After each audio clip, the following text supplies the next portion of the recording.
الذي خلق السبع سماوات طباقا ما ترى في خلق الرحمن من تفاوت فارجع البصر هل ترى من فطور ثم ارجع البصر كرتين ينقلب إليك البصر خاسئا وهو عسير ولقد زينا السماء الدنيا بمصابيح وجعلنا رجوما للشياطين وأعتدنا لهم عذاب السعير وللذين كفروا بربهم عذاب جهنم وبئس المصير إذا ألقوا فيها سمعوا لها شيئا وهي تفور تكاد تميز من الغيظ كلما ألقي فيها فوج سعالهم خزنتها ألم يأتكم نذير قالوا بلى قد جاءنا نذير فكذبنا وقلنا ما نزل الله من شيء أنتم إلا في ضلال كبير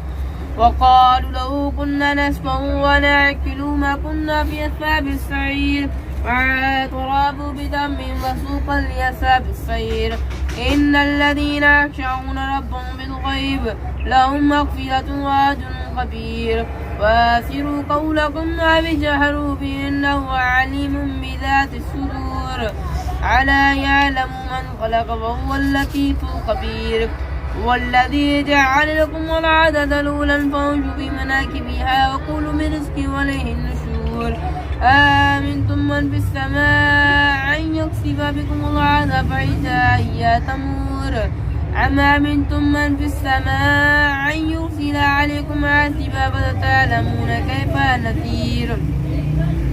ولقد كذب الذين من قبلهم فكيف كان نكير أولم يروا إلا الطير فوقهم صافات ويقبض ما يمسكون إلا الرحمن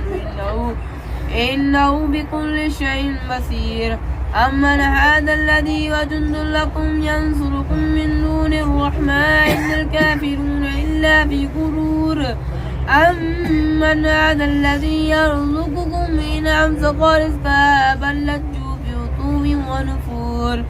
أفمن يمشي مكبا على وجهه هذا من يمشي سويا على صراط مستقيم قل هو الذي أنشأكم وجعل لكم سماء والأبصار والأفئدة قليلا ما تشكرون قل هو الذي ذرأكم في الأرض وإليه تحشرون ويقولون متى هذا الغد إن كنتم صادقين قل إنما العلم عند الله وإنما أنا نذير مبين فلما رأوا زلفا سيئت وجوه الذين كفروا وقيل هذا الذي كنتم به تدعون قل أرأيتم إن أهلكني الله ومن معي أو رحمنا فمن يجري الكافرين من عذاب عليم قل هو الرحمن وأما النبي عليه توكلنا فستعلمون من هو في ضلال مبين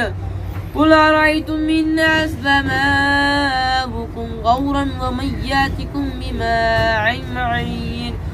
آمنت بالله صدق الله العلي العظيم.